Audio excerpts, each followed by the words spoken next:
தெய்வத்திற்கே மகிமை, தேவனுக்கே மகிமை, தெய்வத்திற்கே மகிமை.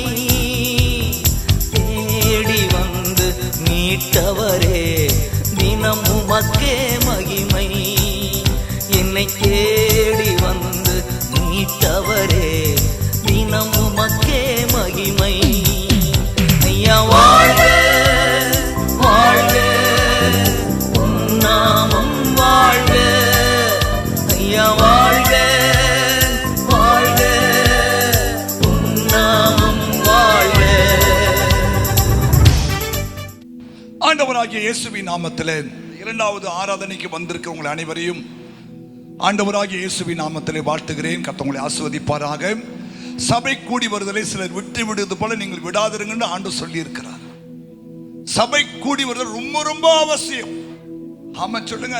நிறைய பேர் இந்த திருவிருந்து ஆராதனைக்கு கொடுக்கிற முக்கியத்துவத்தை மற்ற ஆராதனைகளுக்கு கொடுப்பது இல்லை.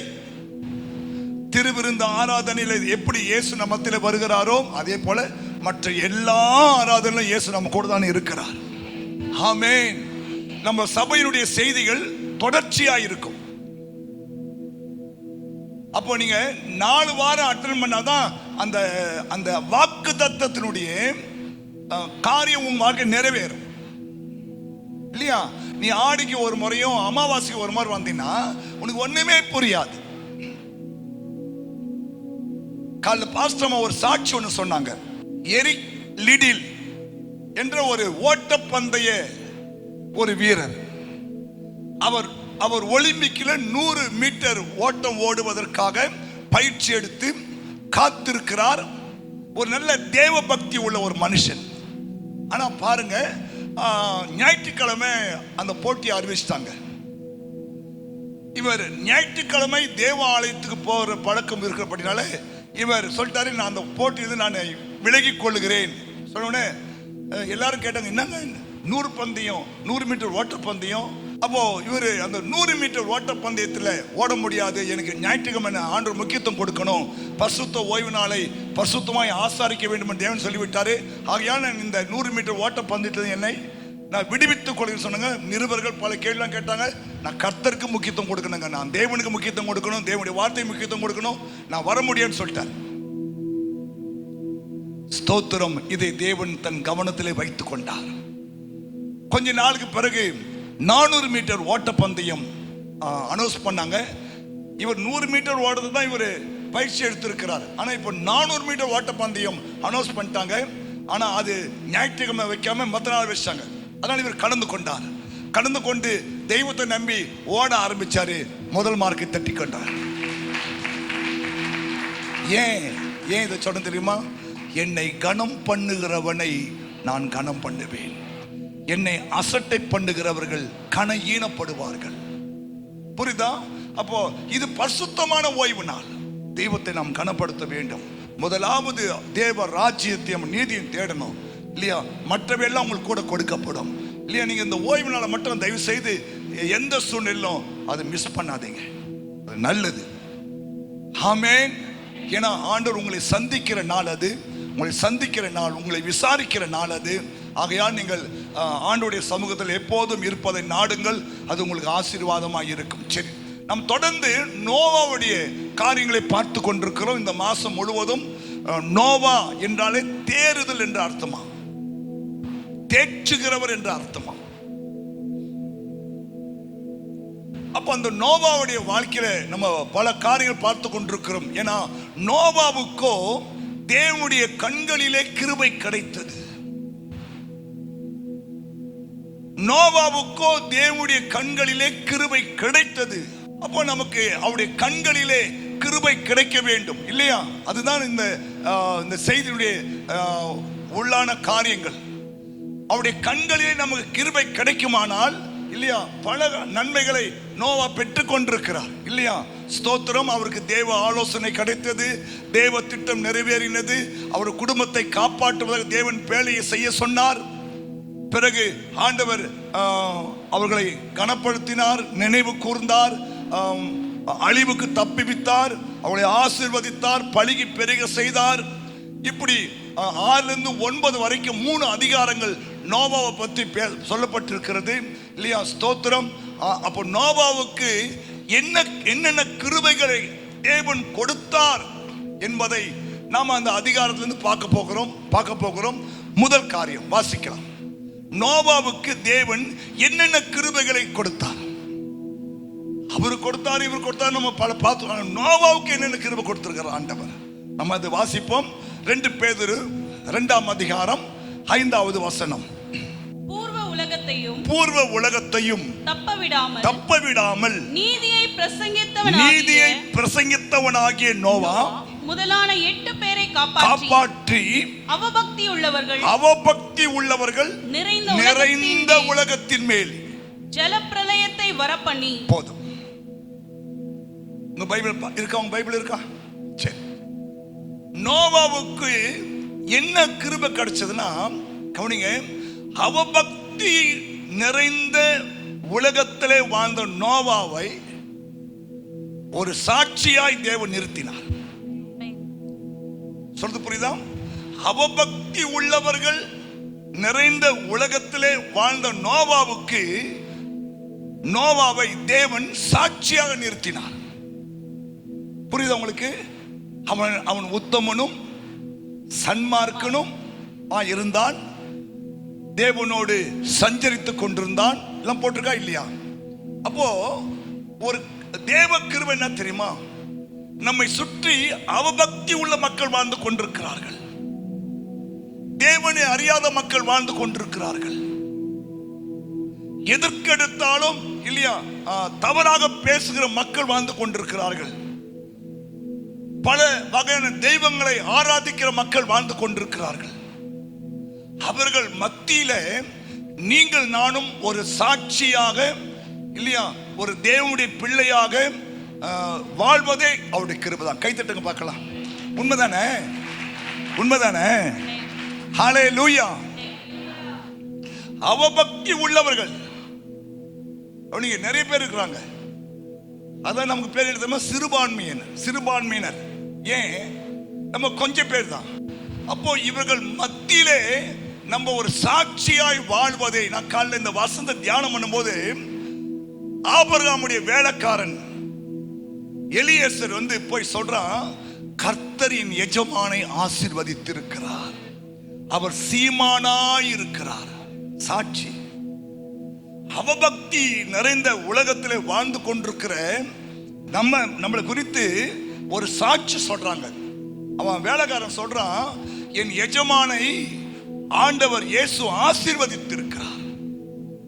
ஆனா ஆபிரகாம் புறப்பட்டு வரும்போது, தேவனுடைய வார்த்தை கீழ்ப்படிந்து வரும்போது இல்லையா, எல்லாவற்றையும் விட்டுட்டு வான்னு சொன்னார். உன் தேசத்தையும் இனத்தையும் உன் தகப்பன் வீட்டையும் விட்டுட்டு நான் காண்பிக்கும் தேசத்துக்கு வான்னு சொன்னாரு. அவர் கீழ்ப்படிந்து வந்தார். அதனால என்ன ஆசீர்வாதம்னா, கர்த்தரின் எஜமானை ஆசீர்வதித்திருக்கிறார். சாட்சி தானுங்க. இப்போ நம்ம பாருங்க, நம்ம ஏற்கனவே இருந்த மதத்திலிருந்து மார்க்கத்திலிருந்து நம்ம இயேசுவை அறிந்து உள்ள வந்திருக்கிறோம். உள்ள வந்த பிறகு நம்ம ஆசீர்வாதமா இருப்போமானால், நல்லா இருப்போமானால், அதுவே ஒரு பெரிய சாட்சி. உண்மைதானே இல்லையா? நம்ம இயேசுவை ஏற்றுக்கொண்ட பிறகு நம்ம வாழ்க்கையில எந்த ஒரு ஆசீர்வாதம் இல்லைன்னா, அப்போ நம்ம கவனிங்க, நம்ம சாட்சி இல்லைன்னு அர்த்தம். தேவன் நம்மளை சொல்லுது, இஸ்ரவேலை ஆசீர்வதிப்பது தான் எனக்கு பிரியம். அப்போ உங்களை இனி ஆசீர்வதிப்பது தேவனுக்கு பிரியம். ஏன்னா நீங்க அவருடைய பிள்ளையா மாறி இருக்கீங்க, அவர் பிள்ளையா வந்திருக்கீங்க இல்லையா? யாரும் அந்த இயேசுவை அவளை விசுவாசிக்கல. இன்னும் யூதர்கள் கூட இயேசு இன்னும் சரியா விசுவாசிக்கல. ஆனா நீங்கள் நானும் அவரை காணாமல் இருந்தும் அவரை விசுவாசிக்கிறோம் இல்லையா? ஸ்தோத்திரம். பயன்பட்டிருக்கீங்களே, அவரை காணாமல் இருந்தும் நம் இயேசுவை விசுவாசிக்கிறோம். அப்போ இல்லையா, அவரை விசுவாசிக்கிற நம்முடைய வாழ்க்கையில நம்ம ஆசீர்வாதமா இருப்பது, நல்லா இருப்பது, சுகமா இருப்பது, வெற்றியா இருப்பது பெரிய சாட்சி. புரியுதா? அப்படி இருக்கீங்களா? இந்த இயேசை ஏற்றுக்கொண்ட பிறகு நான் ஆசீர்வாதமா மாறி இருக்கேன் பாஸ்டர், நல்லாவே இருக்கிறோம் பாஸ்டர், அப்படி சொன்னீங்கன்னா அதுதான் உங்க சாட்சி. இயேசு கவனிங்க, இயேசு உயிரோடு இருக்கிறார் என்பது என்ன சாட்சி? நீங்க நான் தான் சாட்சி. ஆமா சொல்லுங்க. ஆமா, நம்ம நல்லா இருக்கிறோம் இல்லையா? ஒரு காலத்தில் இயேசுவை அறியாத நாட்கள்ல இல்லையா, ஸ்தோத்திரம், பசியும் பட்டினியுமாக இல்லையா, மனநோவோடு கூட வியாதிகளோடு கஷ்டங்களோடு வேதனையோடு இருந்த நம்ம இந்த ஆண்டவர் இயேசுவின் வார்த்தைக்கு கீழ்ப்படிந்து நம்ம உள்ள வந்து ரட்சிக்கப்பட்டபடினால இந்த தேவனுடைய ஆசீர்வாதங்கள் நம்ம மேல வந்திருக்கு, கிருபை வந்திருக்கு இல்லையா, நன்மைகள் வந்திருக்கு. ஆமா, அவர் நோக்கி நம்ம ஜெபிக்கும் போது இரக்கம் பாராட்டி இருக்கிறார். நம்ம தேவனுடைய பிள்ளையாய் இருக்கிறோம் என்றால் இல்லையா, நாம் இன்னைக்கு அந்த அவபக்தி உள்ள மக்கள் மத்தியில நம்ம ஒரு சாட்சியா இருக்கணும். ஆமா சொல்லுங்க, ஹல்லேலூயா. ஆமா, நம்ம பிள்ளைகள் ஒரு ஆசீர்வாதமா இருக்கணும், அடையாளங்களா இருக்கணும், அற்புதங்களா இருக்கணும் இல்லையா. கணவர் ரட்சிக்கப்பட்டு இல்லையா, அவபக்தி உள்ள மக்கள் மத்தியில் உங்க கணவர் நீங்காங்களா அப்படி பைபிள் எடுத்து கோயில் வரும் போதெல்லாம் அவன் யோசிப்பான். அது ஒரு சாட்சி இல்லையா. கணவர் பைபிள் கோயிலுக்கு போறான், முட்டி போட்டு ஜோம் பண்றான், தோத்துறோம் இல்லையா, வீட்டில் ஆராதனை செய்யறாரு, மனைவி நல்ல ஒரு புத்தி உள்ள மனைவியா இருக்கிறா, பிள்ளைகள் ஆசீர்வாதமா இருக்கிறாங்க, நல்ல மார்க் வாங்குறாங்க, நல்ல சம்பாதிக்கிறாங்க. இதுதாங்க ஒரு சாட்சி உள்ள ஒரு வாழ்க்கை. ஆண்டு சொல்றாரு, நீ வாசிக்கலாம் எபிரேயர் 11ஆம் அதிகாரத்துல 5ஆம் வசனம். ஆண்டு சொல்றாரு, விசுவாசத்தினாலே ஏனோக்கு மரணத்தை காணாதபடிக்கு எடுத்துக்கொள்ளப்பட்டான். தேவன் அவனை கொண்டபடியினால் அவன் காணப்படாமற் போனான். அவன் தேவனுக்கு பிரியமானவன் என்று அவன் எடுத்துக்கொள்ளப்படும் முன்பே சாட்சி பெற்றான். கைத்தட்டுங்க பார்க்கலாம். எப்ப சாட்சி பெற? நீங்க எடுத்துக்கொள்ளப்படுவதற்கு முன்பாகவே சாட்சி பெறணும். சில பேர் செத்த பிறகு சாட்சி சொல்லுவாங்க. செத்த பிறகு சாட்சி சொல்லக்கூடாது. எப்போ சாட்சி சொல்லணும்? அவன் எடுத்துக்கொள்ளப்படுவதற்கு முன்பே சாட்சி சொல்லணும். இந்த ஏனோக்கு பாருங்க, ஆண்டு சொல்றாரு, அவன் எடுத்துக்கொள்ளப்படுவதற்கு முன்பே சாட்சி பெற்றான். அப்ப எப்ப நம்ம வாழ்க்கை இருக்கணும்? சாகறதுக்கு முன்னாடி நம்ம வாழ்க்கை சாட்சியா இருக்கணும். ஒரு காலத்துல அவர் இப்படி இருந்தாருங்க, இந்த இயேசு நம்பி போனாருங்க இல்லையா, ஸ்தோத்திரம். அந்த இயேசு அவரை கைவிடலைங்க இல்லையா, ஸ்தோத்திரம். அவர் ஆண்டவர் உயர்த்தினாருங்க, அவர் ஆண்டவரை ஆசீர்வச்சிருக்காங்க, அவர் ஆண்டவர் உயர்த்தினாருங்க இல்லையா. பாருங்க, ரொம்ப அன்பா இருப்பாரு இல்லையா, கைண்டா இருப்பாரு, ஏழைகளுக்கு உதவி செய்வாரு, ஸ்தோத்திரம் இல்லையா. அவரு முன்ன மாதிரி இல்லாம நல்லவரா மாறிட்டாரு. இப்படி இல்ல நம்ம சாட்சி வாங்கணும். அதான சாட்சி. ஆமென். அப்போ அவபக்தி உள்ளவர்கள் நடுவுல நீ எப்படி இருக்கணுமா? சாட்சியா இருக்கணும். அதான் நோவா. அவபக்தி நிறைந்த மக்கள் மத்தியில நீங்க ஒரு கிறிஸ்தவன் சாட்சி உள்ளவர்கள், செபிக்கிறவர்கள், உபவாசிக்கிறவர்கள் இல்லையா, ஏழைகளுக்கு உதவி செய்வர்கள், இவங்க தொற்கால் இல்லையா, சோத்திரம் அப்படி சொல்லி நீங்க நல்ல பேர் வாங்கிட்டீங்கன்னா அதுவே பெரிய சாட்சிங்க. புரியுதா? அதான் நல்ல சாட்சி. ஒரு ஆள் செத்துட்டான், தூக்கினாங்க, அந்த பாடி வாசல் இடிச்சுட்டு உயிர் வந்துட்டு.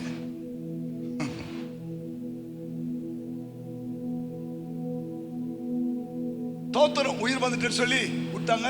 ஒரு வருஷம் 2 வருஷம் தான், மறுபடியும் போயிட்டான். இப்போ மனைவி உஷாராயிட்டா.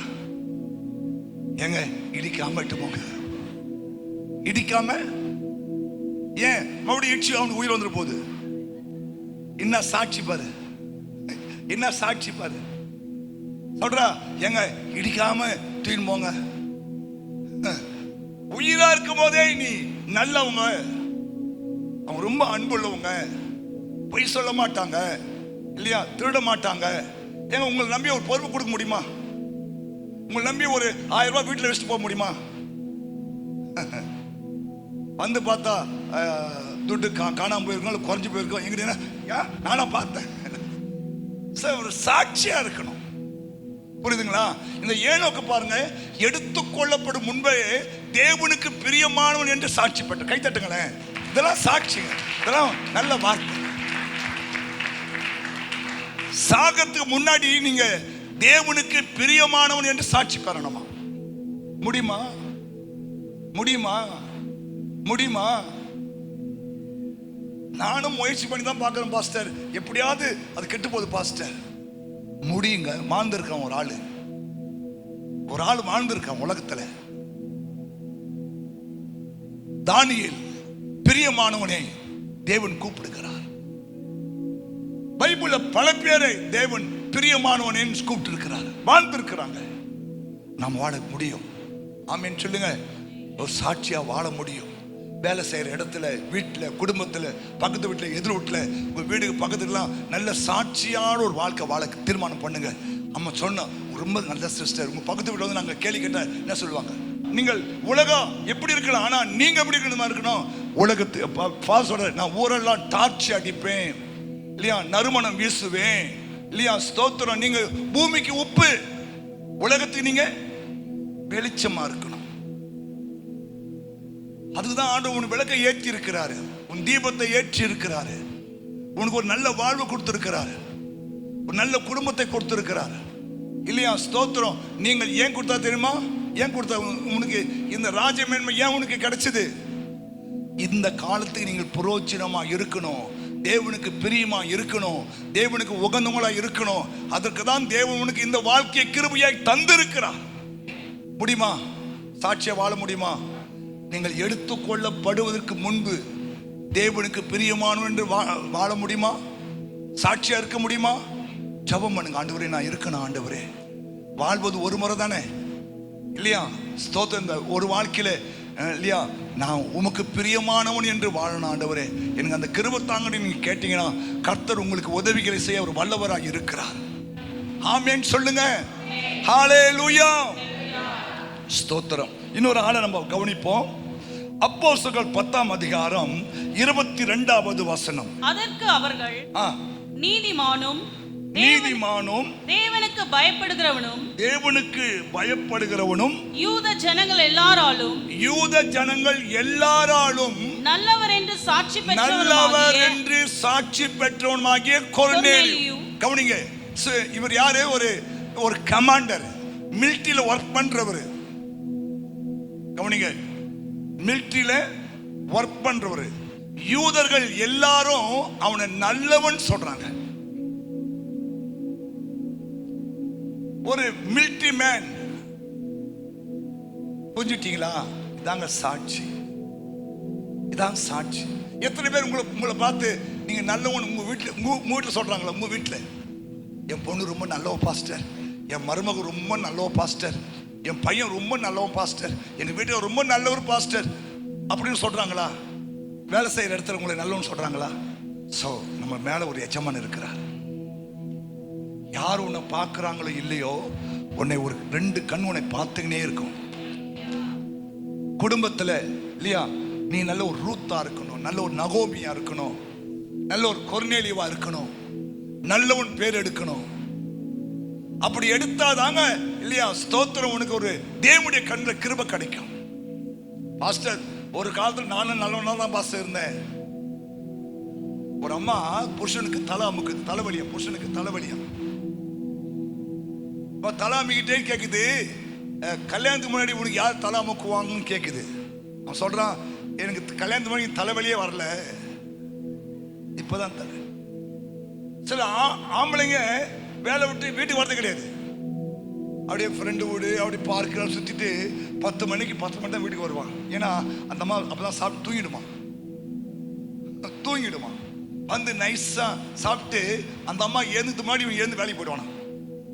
நிம்மதி தானம்மா வீட்டுக்கு வராங்க, நிம்மதி இல்லாமே ஆக்கிடாத. ஆமா, அதனால இந்த கடன்லாம் கொஞ்சம் குறைச்சிடு. இந்த இஎம்ஐ அந்த இஎம்ஐ இல்லை கடன்லாம் பொருள் வாங்காத, இதெல்லாம் வாங்காத. ஏன்னா சண்டை வரதுக்கு காரணமே ஏங்க, இன்னைக்கு அந்த பேங்க்காரன் வந்து போனா, இந்த பேங்க்காரன் வந்து போனா, அவன் வந்து போனா, அந்த ஸ்கூட்டர்காரன் வந்து போனா, அந்த 2 வீலர்காரன் வந்து போனா, இல்லை இஎம்ஐ கேட்டா, சண்டை வரதுக்கு காரணமே இதுதான். போதும் என்ற மனதுடனே கூடிய தேவ பக்தி தான் உனக்கு மிகுந்த ஆதாயம். அல்லேலூயா. ஒருத்தர் சொல்றாரு, ஆடி கார்ல ஹாஸ்பிட்டலுக்கு போறது ஆசீர்வாதமா? ஆடி கார்ல ஹாஸ்பிட்டல் போறது ஆசீர்வாதமா? இல்ல. ஆடி கார்ல ஹாஸ்பிட்டல் போறது ஆசீர்வாதம் இல்ல. நோயற்ற வாழ்வே. ஆமா, பரவாயில்லைங்க, அவர் ஏசப்பா பிள்ளை, நோய் இல்லாம நொடி இல்லாம நல்லபடியா இருக்காருங்க, சந்தோஷம். அதுதாங்க ஆசீர்வாதம். கை தட்டுங்க பார்க்கலாம். அதுதான் சாட்சி, அதுதான் சாட்சி. புரியுதா? அதனால நீ வாங்க சுகமா இருக்குன்னு ஆண்டவர் விரும்புறாரு. ஆனா கடன்ல வாங்காத, கடன்ல வாங்காத, இஎம்ஐல எதுவும் வாங்காத. ஏன் இதெல்லாம் சொல்றேன் தெரியுமா? இதெல்லாமே சாட்சி தான். ஆமா சொல்லுங்க. போதும் போதும் ஆண்டவரே, போதும் ஆண்டவரே. நம்ம சர்ச்சுக்கு ஒரு குடும்பம் வராங்க, நம்ம சர்ச்சுக்கு ஒரு குடும்பம் வராங்க. ஸ்தோத்திரம். அவங்க அவங்க அவங்களுடைய சாட்சி வேறு. அவங்க சொந்தக்காரங்க அவங்கள இயேசுவை ஏற்றுக்கொள்ள கேவலமா நினைச்சாங்களாம். அப்படி நினைச்ச மக்கள் மத்தியில இன்னைக்கு நீச்சல் குளத்தோடு கூட ஒரு பெரிய ஒரு 2 கோடி வீடு கட்டியிருக்காங்க. ஸ்தோத்திரம், கை தட்டுங்க.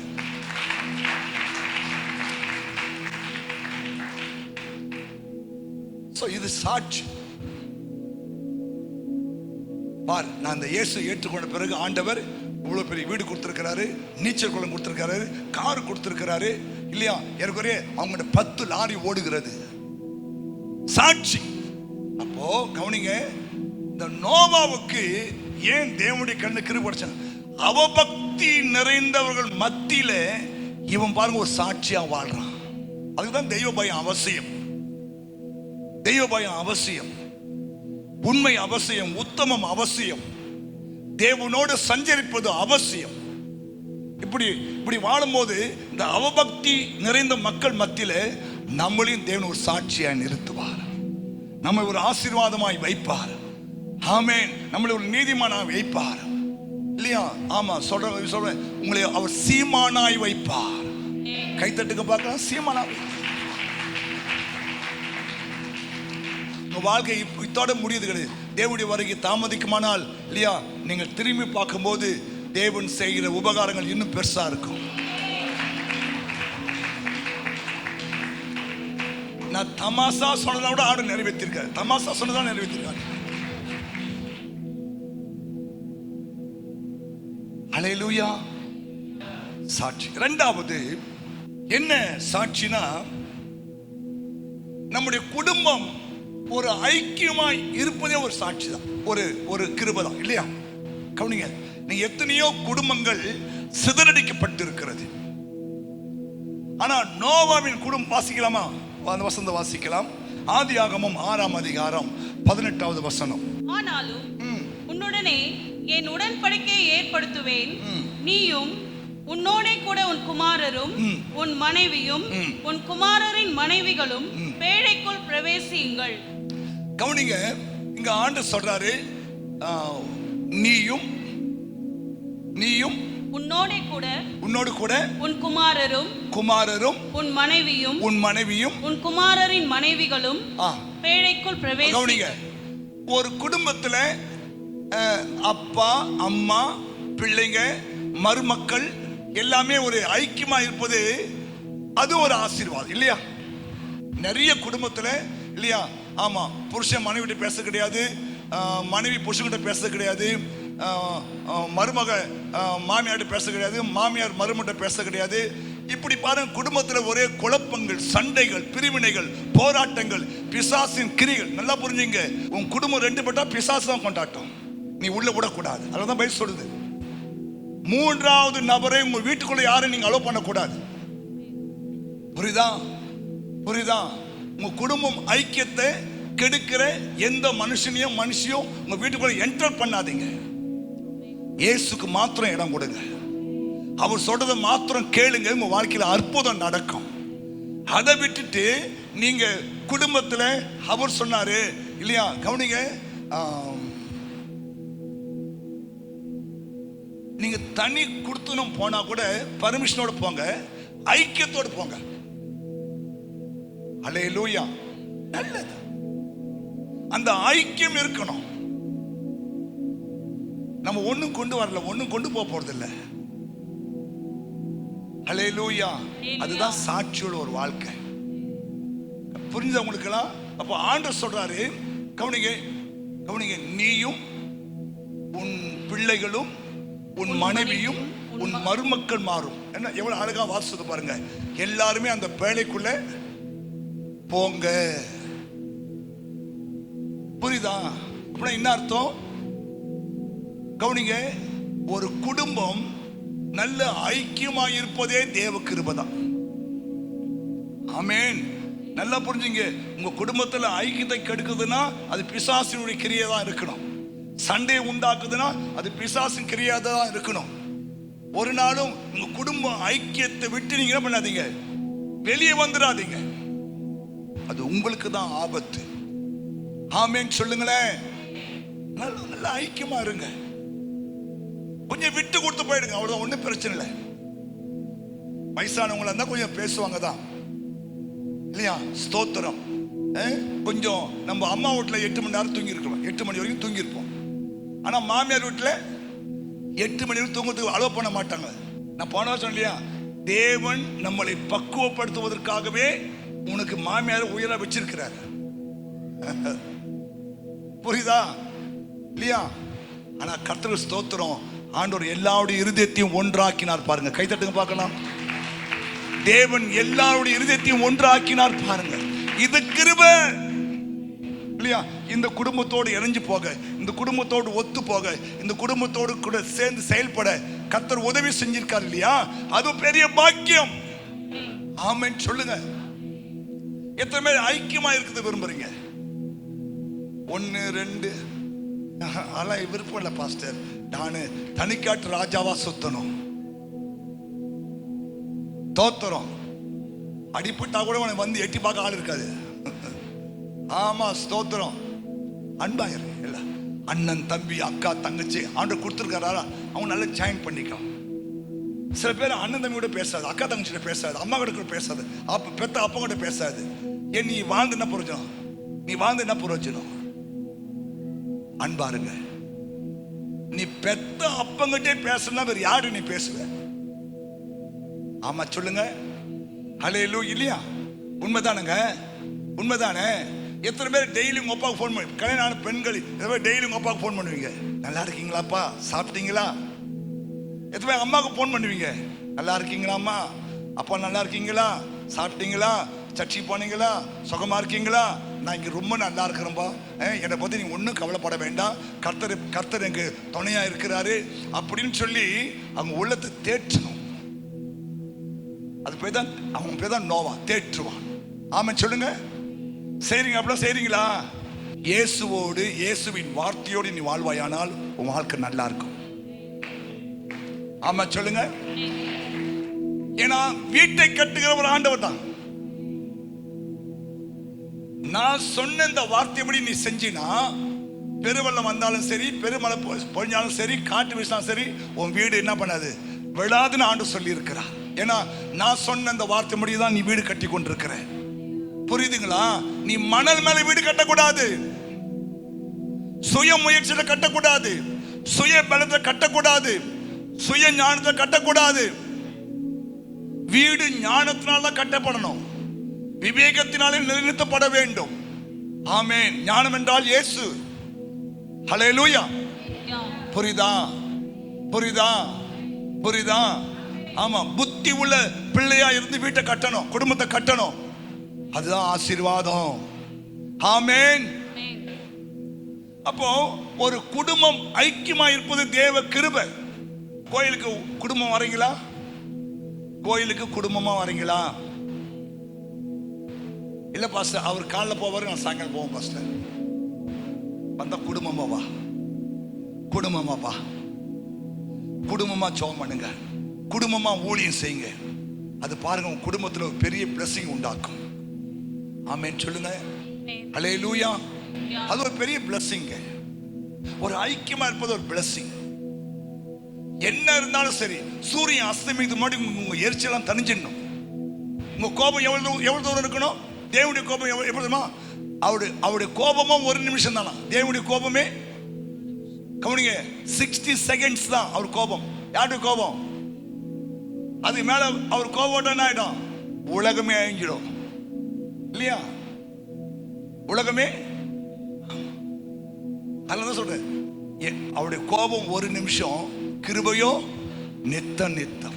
உங்க கோபம் எவ்வளவு நாள் இருக்கணும்? உங்க கோபம், உங்களுக்கும் கோபம் எவ்வளவு இருக்கணும்?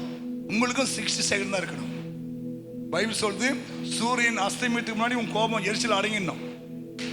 இல்லையா? சில பேர் கோவம் வந்துட்டா 1 வாரம் ஆகும், 2 வாரம் ஆகும் அந்த சமாதானப்படுத்துறதுக்கு. அப்படி யாரும் அங்க இருக்கீங்களா? மாத்திக்க, உன்னை மாத்திக்க. உங்களுக்கு கோபம் எவ்வளவு நேரம் இருக்கணும்? எவ்வளோ? அடுத்த நிமிஷமே எதுவுமே நடக்காத மாதிரி டீ குடிக்கிறீங்களா? சாப்பிட்றீங்களா? உங்களுக்காக இன்னைக்கு நான் ஒரு மட்டன் பண்ண வச்சுக்கிறேன், சாப்பிட்றீங்களா? அப்படின்னு எந்த மனைவி சொல்றாளோ அவ தான் புத்தி உள்ள மனைவி. எப்போ நம்ம குடும்பம் ஐக்கியப்படனா தேவனுடைய வார்த்தைக்கு நம்ம கீழ்ப்படியணும். எபேசியர் 5:20 சொல்றாரு, தெய்வ பயம் இருந்துச்சுன்னா இல்லையா உங்க குடும்பத்துல ஐக்கியம் கெடாது. தெய்வ பயம் இருந்துச்சுன்னா குடும்பத்தில் ஐக்கியம் கெடாது. ஏன்னா தெய்வ பயத்தோடு நீங்கள் ஒருத்தருக்கு என்ன பண்ணணும்? கீழ்ப்படியணும். ஆமா, புரியுதா? மனைவி சொன்னா கணவன் என்ன பண்ணா? அக்செப்ட் பண்ணணும். கணவன் சொன்னா மனைவி என்ன பண்ணணும்? கீழ்ப்படியணும். புரியுதா? இதுதான் ஐக்கியத்தை உண்டாக்கும். அடுத்து சொல்றாரு, மனைவிகளே கர்த்தருக்கு கீழ்ப்படுற மாதிரி உன் சொந்த புருஷனுக்கு என்ன பண்ணு? கீழ்ப்படியுங்கள். ஏன்? கிறிஸ்து சபைக்கு தலையா இருக்கிறார், புருஷனும் குடும்பத்துக்கு. இதுதான் நம்ம ஐக்கியத்தை ஏற்படுத்தும். புருஷன் யாரு? கிறிஸ்து யாரு? சபைக்கு தலை. புருஷன் யாரு? மனைவிக்கு. கல்யாணம் ஆளலாம் கை வைத்து காட்டு. கல்யாணம் ஆனவங்களாம், கல்யாணம் ஆனவங்க கை வைத்து காட்டுங்க. உங்களுக்கு தலை யார் தெரியுமா? சொல்லு. அவர் தாங்க புருஷன் தான் உனக்கு தலை.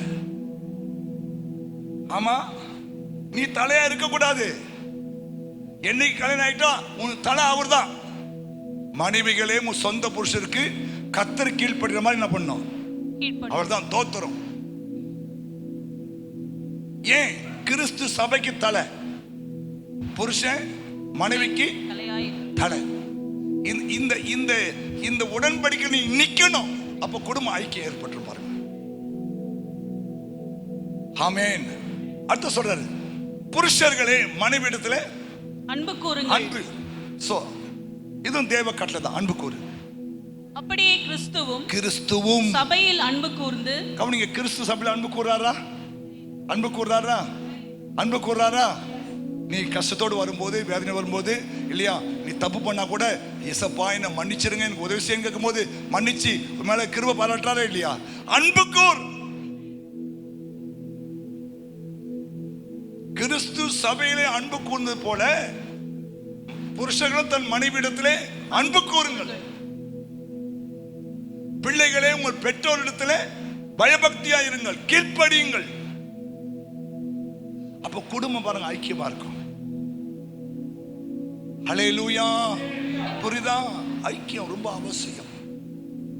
இதெல்லாம் நோவா குடும்பத்தில் நடந்திருக்கிறதுனால தான் இல்லையா, நோவா மனைவி 3 பிள்ளைங்க 3 மருமக்கள் பாருங்க ஒரு நல்ல ஐக்கியமா இருந்து இல்லையா, அந்த 8 பேர் தான் அந்த வேலையை செஞ்சாங்கன்னு ஒருத்தர் சொல்றாரு. காணாமல் இருந்தும் செஞ்சாங்க பாருங்க, ஒரு ஐக்கியம். ஆமென். புரியுதா? நீங்க ஐக்கியமா இருந்தா உங்க பேழையை நீங்க கட்டி எழுப்பலாம், உங்க வீட்டை நீ கட்டி எழுப்பலாம், குடும்பத்தை நீ கட்டி எழுப்பலாம், உனக்கு கொடுத்த சுதந்திரத்தை நீ கட்டி எழுப்பலாம். புரியுதா இல்லையா? புரியுதா இல்லையா? புரியுதா? ஐக்கியம் ரொம்ப அவசியம். ஐக்கியம் ரொம்ப அவசியம். விட்டுறாதீங்க. குடும்பத்தில் ஐக்கியம் கிடக்கூடாது, சபையில் ஐக்கியம் கிடக்கூடாது, ஊழியர் மத்தியில் ஐக்கியம் கிடக்கூடாது, விசுவாசி மத்தியில் ஐக்கியம் கிடக்கூடாது. நான் போன வாரம் உபவாசம் கேட்டேன், 1 வருஷம் எத்தனை பேர் உங்க ஃப்ரெண்டோட கூட நீங்க நல்ல ஐக்கியமா இருக்கீங்க? சில பேர் ஒரு நாளோட அந்த ஃப்ரெண்ட்ஷிப்பை மெயின்டைன் பண்ணாது இல்லையா, டக்குன்னு கோச்சிக்கும். நான் கேட்டேன், 1 மாசம் எத்தனை பேர் ஃப்ரெண்ட்ஷிப்பை நீங்க மெயின்டைன் பண்றீங்க? கை ஊற்றி காட்ட பார்க்கலாம். ஃப்ரெண்ட்ஷிப் 1 மாசம், 1 வருஷம், 2 வருஷம் மெயின்டைனே பண்ண மாட்டான், விட்டு கொடுக்க மாட்டான், டப்புன்னு கோபம் வந்துடும். இயேசுவோட ஐக்கியமா இருக்கீங்களா? அங்கேயும் கிடையாது பாஸ்டர், இங்கேயும் கிடையாது பாஸ்டர். பரிதாபம். ஒண்ணு அவரோட ஐக்கியமாறு, குடும்பத்தோட ஐக்கியமாடு, சபையோடு ஐக்கியமாறு இல்லையா, நண்பர்களோட ஐக்கியமாயிரு. நல்லது. நான் யாருக்கிட்டையும் பேச மாட்டேன், எனக்கு யாரும் தேவையில்லை இல்லையா, அதெல்லாம் சொல்ல தப்பு. 4 பேர் கட்டாயம் வேணும் நமக்கு. எதுக்கு?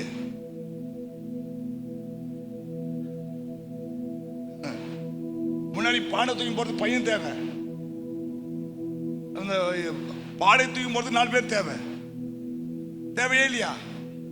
தேவையா இல்லையா? அப்ப 4 பேரா வேணும் நமக்கு. எனக்கு யாருமே வேணாம், எவனும் வேணாம் சொல்லாத. நம்ம ஏசப்பா பிள்ளைங்க இல்லையா? ஸ்தோத்திரம். எல்லாரோடும் அன்பா இருக்கணும், ஐக்கியமா இருக்கணும், விட்டு கொடுக்கணும் இல்லையா? ஸ்தோத்திரம். கொஞ்சம் தாழ்ந்து போலாம், ஒன்றும் பிரச்சனை இல்லை. ஏன்னா கவனிங்க, உலகத்துல உண்மையான நண்பர்கள் நம்ம கிடைப்பது பெரிய பாக்கியம்.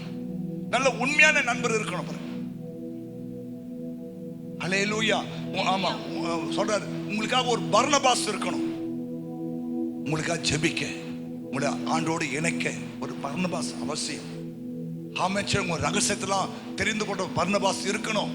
ஆண்டோடு ஐக்கியமா இரு, நல்ல தேவ பிள்ளையோட ஐக்கியமா இருங்க இல்லையா? குடும்பத்தோடு நல்ல ஐக்கியமா இருங்க இல்லையா? அண்ணன் தம்பி அக்கா தங்கச்சியோடு நல்ல ஐக்கியமா இருங்க இல்லையா? சண்டை கண்டை போட்டுக்காதீங்க. ஸ்தோத்திரம். அப்படியே சண்டை போட்டோட ஒரு நிமிஷத்துல சண்டை கோபம் தீர்ந்துடணும்.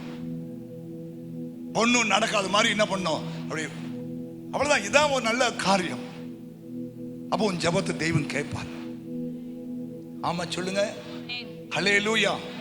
அப்போ கர்த்தருடைய கண்கள்ல உங்களுக்கு கிருபை கிடைக்கும்னா, நோவாவுக்கு எப்படிப்பட்ட கிருபை கிடைச்சது சொல்ல வந்தனா, ஒன்று, அவபக்தி நிறைந்த உலகத்திலே வாழ்ந்த நோவா ஒரு சாட்சியாய் வாழ்வதற்கு தேவன் அனுக்கிரகம் செய்தார். ஆமாம் சொல்லுங்க. இப்ப நீங்கள் நானும் இது வரைக்கும் இயேசுவோடு சாட்சியா வாழ்றதுக்கே தேவன் உதவி செய்திருக்கிறார். ஏன்னா நம்ம சுத்தி நிறைய அவபக்தி உள்ள மக்கள் இருக்கிறாங்க. ஏன் கோயிலுக்கா போற, இவ்வளவு நடந்து கோயிலுக்கா போற இல்லையா, அப்படி இப்படின்னு கேட்கற இல்லையா? யோபுக்கு பாருங்க, 3 நண்பர் இருந்தாங்க. 3 நண்பரும் வந்து இல்லையா அவனை இல்லாத பொல்லாதான் சொல்றாங்க. அவனே ஏற்கனவே 10 புள்ளியை இழந்துட்டு உடம்பெல்லாம் வியாதியோடு இருக்கிறான். இப்படி நம்மளை சுத்தி அவபக்தி உள்ள மக்கள் பொண்டாட்டி சொல்றான், இன்னுமா இந்த தெய்வத்தை கும்பிடுற, தேவனை தூஷித்து. ஆனா அந்த சூழ்நிலை கூட இந்த யோபு பாருங்க உத்தமனா வாழ்றான். கிருபை கிருபை கிருபை. புரியுதுங்களா? புரியுதுங்களா? நண்பர்களும் சொல்றாங்க, கட்டின மனைவியும் சொல்றான், இன்னுமா நம்முடைய உத்தமத்தை உறுதியா இருக்கிற. நம்ம இவ்வளவு நடந்த பிறகு கூட இன்னுமா அந்த கோயில் குளம் இயேசு ஊழின்னு போறீங்க அப்படின்னு நம்மளை டிஸ்கரேஜ் பண்ற அவபக்தி உள்ள மக்கள் மத்தியில இன்னைக்கு நீங்கள் நானும் இன்னைக்கு உயிரா சாட்சியா அல்லது தேவனுக்கு பிரியமா இருக்கிறன்னா அவருடைய கிருபை தான் அது. கையை தட்டி அவர் மகிமைப்படுத்துங்க. ரெண்டாவது நம்ம இன்னைக்கு ஒரு குடும்பமா ஐக்கியமா இருக்கிறோம். பார்த்தீங்களா? எவ்வளோ சண்டை வந்திருக்கு, எவ்வளோ பிரச்சனை வந்திருக்கு, எவ்வளோ போராட்டம் வந்திருக்கு. ஆனா ஸ்தோத்திரம், இன்னும் நீங்களும் இல்லையா வீட்டை விட்டு பிரியல, அவரும் வீட்டை விட்டு பிரியல இல்லையா, சண்டை போட்டுக்கிறீங்க இல்லையா, சாயங்காலம் ஒன்னா ஆயிடுறீங்க, தோத்துறோம், குடும்பம் ரன் ஆகுது இல்லையா? எவ்வளோ பேர் பாருங்க சின்ன சின்ன காரியத்துக்கெல்லாம் கூட சண்டை போட்டு டைவர்ஸ் ஆகி நீ கோர்ட்டு கைமா சுத்தி இருக்கிறாங்க. ஆனா நம்ம குடும்பத்திலையும் பிரச்சனை இருக்கு. ஆனா நமக்கு மேல ஒரு தெய்வம் இருக்கிறார். நம்முடைய பாரத்தெல்லாம் அவர் மேல வச்சுட்டு, ஏசப்பா என் குடும்பத்தோட நல்ல ஐக்கியம் உண்டாகணும், நல்ல ஒரு சமாதானம் உண்டாகணும், என் குடும்பத்துல நல்ல ஒரு சாட்சி நிக்கணும்னு சொல்லி நீ ஜெபம் பண்ணி தெய்வத்தை நோக்கி பார்க்கும்போது கர்த்தர் உன் குடும்பத்தை அழகா கட்டினே வருவார் ஆண்டவர். ஆமேன்.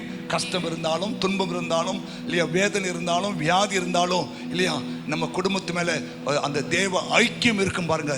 அது ஏன்னா உனக்காக உன் மனைவி சோமணும், உனக்காக அண்ணன் சோமணும், உனக்காக அப்பா சோமணும், உனக்காக அம்மா சோம் பண்ணுவாங்க. இதெல்லாம் பாக்கியம். அப்ப ஐக்கியம் அவசியம் தானே. சபை ஐக்கியம் ரொம்ப அவசியம் இல்லையா? உனக்காக ஜெபிப்பார்கள், உனக்காக ஜெபிப்பார்கள்.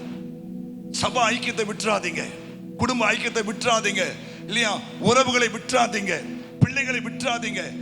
ஸ்தோத்திரம் இல்லையா, சபையில் நடுவில் விசுவாச ஐக்கியத்தை விடாதீங்க. இதெல்லாம் நமக்கு நல்லது. ஏன்னா பைபிள் சொல்லுது, சகோதரர் ஒருமித்து வாசம் பண்ணுவது எத்தனை நன்மையும் எத்தனை இன்பம். ஐக்கியம். புரியுதா? அப்ப பாருங்க, உங்களுக்கு தேவனுடைய கண்கள் அந்த கிருபை கிடைக்கும் பாருங்க.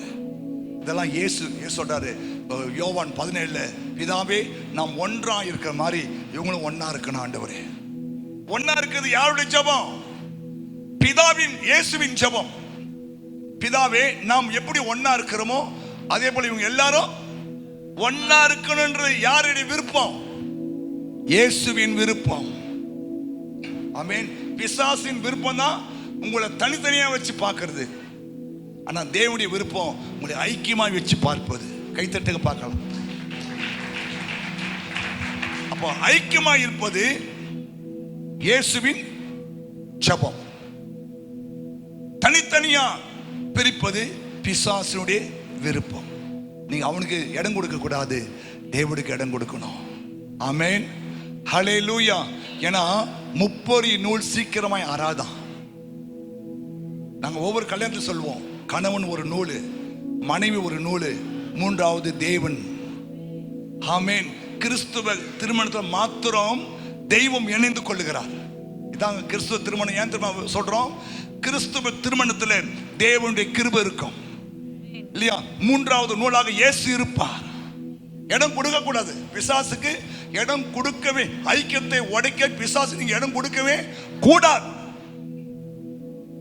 என்ன வந்தாலும் தெய்வத்தோடு ஜெபம் பண்ணு. ஆண்டவரே முப்பொறி நூல் ஆராதனை சொன்னீங்களே, இயேசப்பா உமக்கு ஸ்தோத்திரம். இயேசுவின் நாமத்தில் இப்படி ஒரு குழப்பம், இப்படி ஒரு பிரச்சனை, இப்படி ஒரு போராட்டம் ஆண்டவரே, தேவன் அதை விடவே மாட்டார். ஆமென் சொல்லுங்க. அந்த இயேசுவோடு இருப்பது பெரிய பாக்கியங்க. அந்த தெய்வத்தோடு இருப்பது பாக்கியம். ஏன்னா அவர் நல்லவர். அவர் நம்ம கூட இருந்தார்னா பெரிய ஒரு ஆசீர்வாதம். நம்மளா எந்த நிக்கலாமா? உங்க கிருபைதான் என்னை தாங்குகின்றது, உங்க கிருபைதான் என்னை நடத்துகின்றது, உங்க கிருபைதான் என்னை தாங்குகின்றது, உங்க கிருபைதான் என்னை நடத்துகின்றது. கிருபையே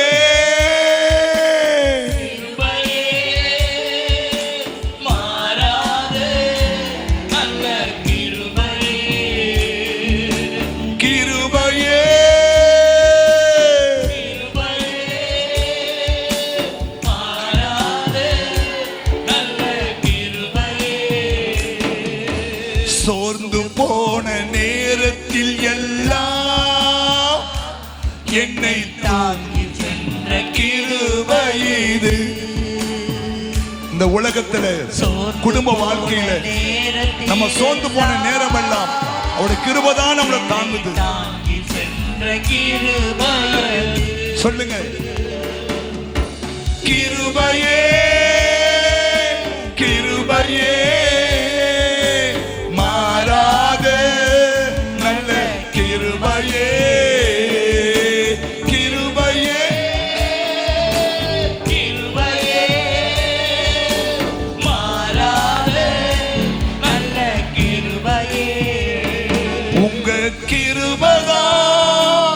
என்னை தாங்குகின்றது, உங்க கிருபைதான்.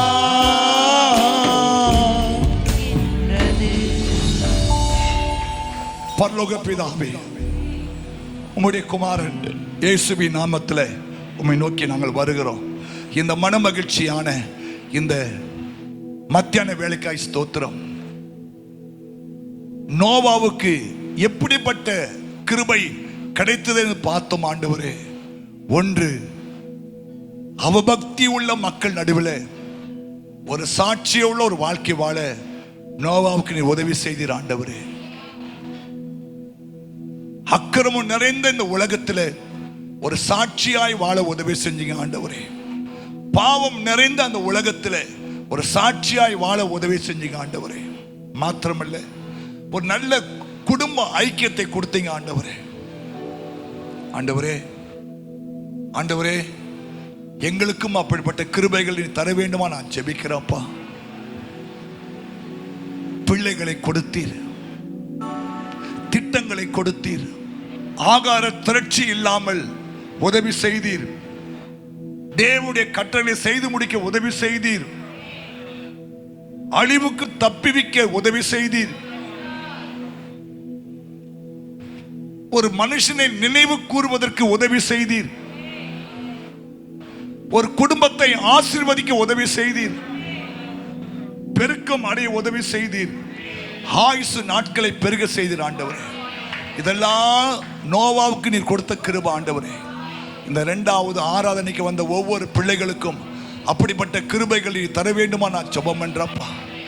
ஆண்டவரே ஸ்தோத்திரம் ஐயா. உம்மை உறுதியாய் பற்றி கொண்ட அந்த பிள்ளைகள் உண்மையே நம்பி இருக்கிறபடினால இந்த குடும்பம் இயேசு கிறிஸ்து என்ற அந்த பேழைக்குள்ள ஒரு ஆசீர்வாதமாய், ஐக்கியமாய், ஆண்டவரே நன்மைகளாய், ஆண்டவரே பாதுகாப்பாய், ஆண்டவரே ஸ்தோத்திரம் சாட்சியாய் இருக்க நீர் அனுக்கிரகம் செய்வதற்காய் ஸ்தோத்திரம் ஆண்டவரே. ஆண்டவரே கர்த்தாவே ஸ்தோத்திரம். இம்மட்டும் உதவி செய்த எங்கள் எபினேசர் இனிமேலும் நீர் எங்களுக்கு யெகோவா ஈரேவா இருந்து உதவி செய்யும்படியா நான் ஜெபம் பண்றப்பா. ஆசீர்வதிங்க ஆண்டவரே. நல்ல சுகபல ஜீவன் ஆரோக்கியம் தீர்க்காயுசு கொடுங்கப்பா. நல்ல சமாதானம் சந்தோஷத்தை கொடுங்கப்பா. தேவனை குறித்து அறிகிற அறிவை தர வேண்டுமா நான் ஜெபிக்கிறேன் ஆண்டவரே. இயேசுவே, தேவனுடைய கட்டளைகளுக்கெல்லாம் கீழ்ப்படிந்து நடக்கிற அந்த பக்குவமுள்ள இருதயத்தை தரும்படியா ஜெபிக்கிற ஆண்டவரே. ஆண்டவரே நோவாவுக்கு அந்த பக்குவத்தை நீர் கொடுத்தீர் ஆண்டவரே.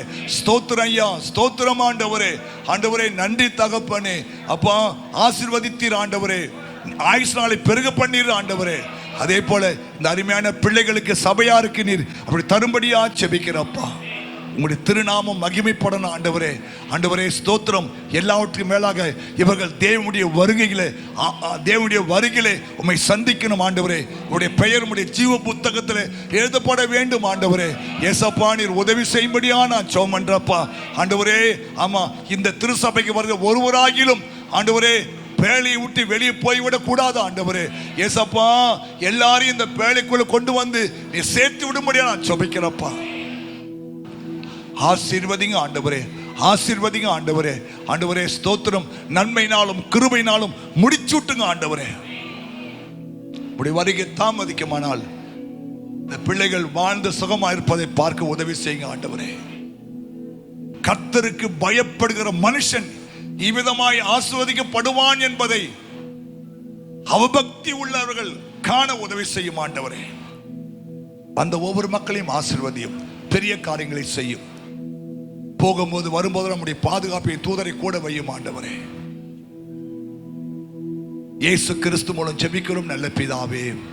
என் ஆத்துமாவே கர்த்தரை ஸ்தோத்திரி, என் முழுவலுமே பசுநாமத்தை ஸ்தோத்திரி.